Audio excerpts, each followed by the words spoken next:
আসসালামু আলাইকুম।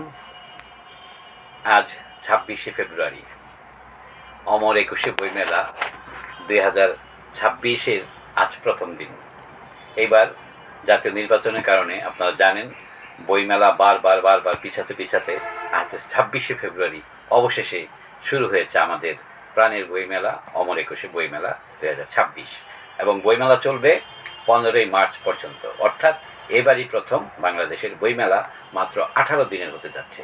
তবে বাংলাদেশের অধিকাংশ লেখক প্রকাশকদের বিশাল প্রস্তুতি, তাই সবাই অল্প সময়ের মধ্যেই সবার বইগুলো প্রকাশ করছেন এবং পাঠকদের হাতে তুলে দেওয়ার জন্য বেশ তোড়জোড় শুরু হয়েছে। তো প্রতিভা প্রকাশও পিছিয়ে নেই। ইতিমধ্যে আমাদের 47টি বই প্রেসে দিয়েছি, ছাপা হয়েছে, হাতে এসেছে 43টি বই। তো আমরা পর্যায়ক্রমে যে বইগুলো এসেছে সবগুলো বইয়ের পরিচিতি সামান্য করে হলেও তুলে ধরেছি। বইমেলা শেষ হতেই তারপরে আমরা প্রত্যেকটা বই নিয়ে আলাদা আলাদা লাইভ করে বইগুলোর সম্পর্কে বিস্তারিত বলবো। এখন জাস্ট আমরা তথ্যগুলো দিচ্ছি বইগুলো সম্পর্কে সামান্য। আজকে সর্বশেষ আসা 6টি বই নিয়ে আমি কথা বলবো। আজকে যে 6টি বই নিয়ে আমি সংক্ষিপ্তভাবে পরিচয় তুলে ধরবো, এর মধ্যে স্বপ্নের দেশ মালয়েশিয়া একটি বই, এটি একটি ভ্রমণ কাহিনী। তারপরে হলো স্বপ্নময় সকাল, এটি একটি উপন্যাস। মানুষ স্বার্থপর একটি কাব্যগ্রন্থ। তারপর উড়ে যায় গাংচিল একটি কাব্যগ্রন্থ। আমার দেখা মক্কা মদিনা, এটা মক্কা মদিনা ভ্রমণ বিষয়ক একটি বই। তারপরে হলো নীল তারার কান্না একটি কাব্যগ্রন্থ। আজকে এই 6টি বই সম্পর্কে সংক্ষিপ্তভাবে আপনাদের সামনে একটু পরিচয় তুলে ধরতে চাই। প্রথমে আমার হাতে যে বইটি এসেছে, বইটি হলো একটি ভ্রমণ কাহিনী। বইটির নাম স্বপ্নের দেশ মালয়েশিয়া। এটা লেখক নাজদিন শুভ্র। নাজদিন শুভ্রর ইতিমধ্যে আমরা 3টি ভ্রমণ কাহিনী প্রকাশ করেছি। একটা হলো বইগুলোর নাম আমি বলতেছি, একটা হলো অনন্য প্রবাসে, অজানা সংশয়ের প্রবাসে, আর তৃতীয় বইটি হলো স্বপ্নের দেশ মালয়েশিয়া। নাজদিন শুভ্র একজন কবি, কথা সাহিত্যিক, সুতরাং ওনার গদ্যের হাত বেশ ঝরঝরে।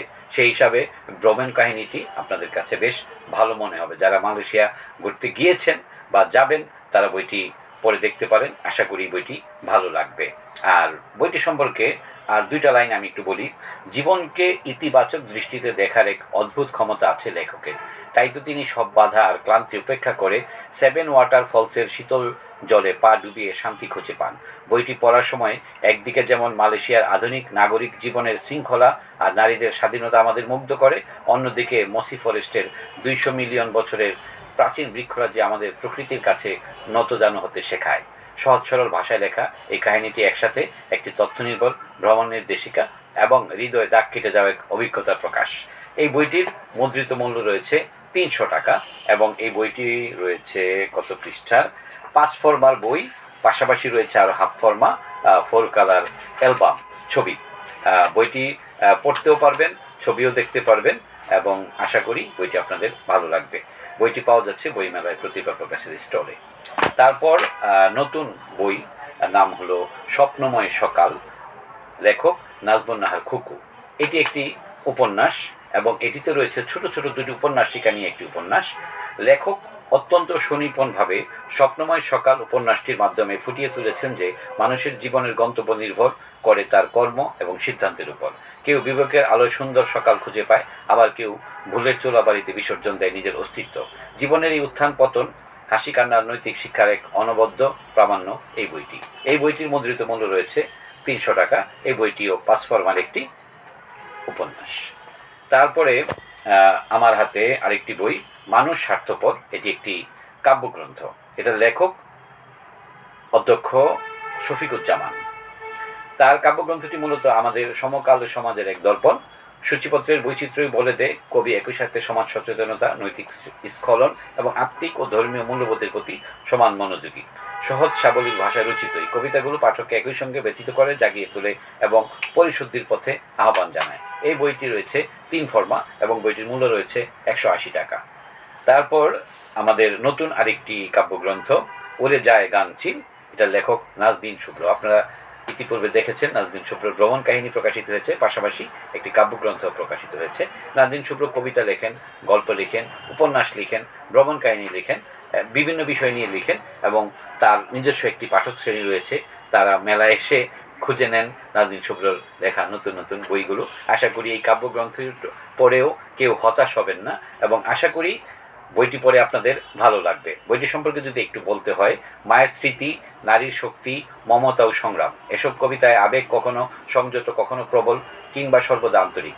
নারী এখানে কেবল সৌন্দর্যের প্রতীক নয়, সে শক্তি, সহনশীলতা ও সভ্যতার ধারক। তো আমার কাছে মনে হয় নাজনীন শুভ্রর গল্প, কবিতা, উপন্যাস আপনারা একবার পড়ে দেখতে পারেন, আশা করি ভালো লাগবে। তারপরে আমার হাতে আরেকটি বই, এটার নাম হলো আমার দেখা মক্কা মদিনা।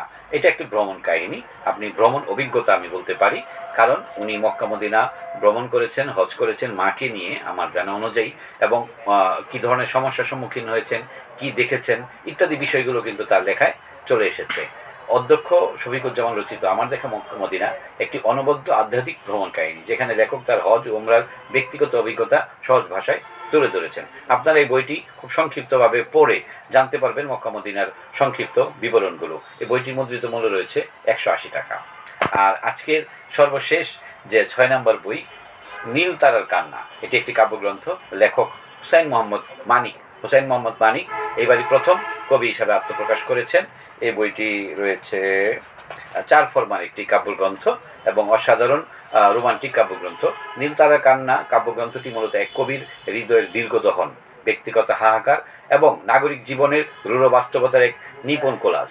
আমার কাছে মনে হয় আপনারা যারা প্রেমের কবিতা পছন্দ করেন, হাহাকার আপনার কবিতা মাধ্যমে চান, তাদের জন্য এই বইটি একটি চমৎকার কাব্যগ্রন্থ হতে পারে। হুসাইন মোহাম্মদ মানিককে ধন্যবাদ। এই বইটির মুদ্রিত মূল্য রয়েছে 240 টাকা। আপনাদেরকে যে 6টি বই আমি ইতিমধ্যে দেখালাম, প্রত্যেকটা বই প্রকাশিত হয়েছে প্রতিভা প্রকাশ থেকে, এবং আপনারা 21শে বই মেলায় প্রতিভা প্রকাশের স্টল থেকে বইগুলো সংগ্রহ করতে পারেন। এবং প্রতিভা প্রকাশের স্টল নাম্বার 922, 23 এবং 24 স্বাধীনতা স্তম্ভের পশ্চিম পাশে আমাদের টিএসসির গেটে খুব কাছাকাছি প্রতিভা প্রকাশের স্টল। তা আপনারা বইমেলায় আসুন, এবং এই রোজার সময়, কষ্টের সময়েও আপনাদেরকে সময়টা জানিয়ে দিচ্ছি, বইমেলা শুরু হবে প্রতিদিন দুপুর 2টা থেকে রাত 9টা পর্যন্ত।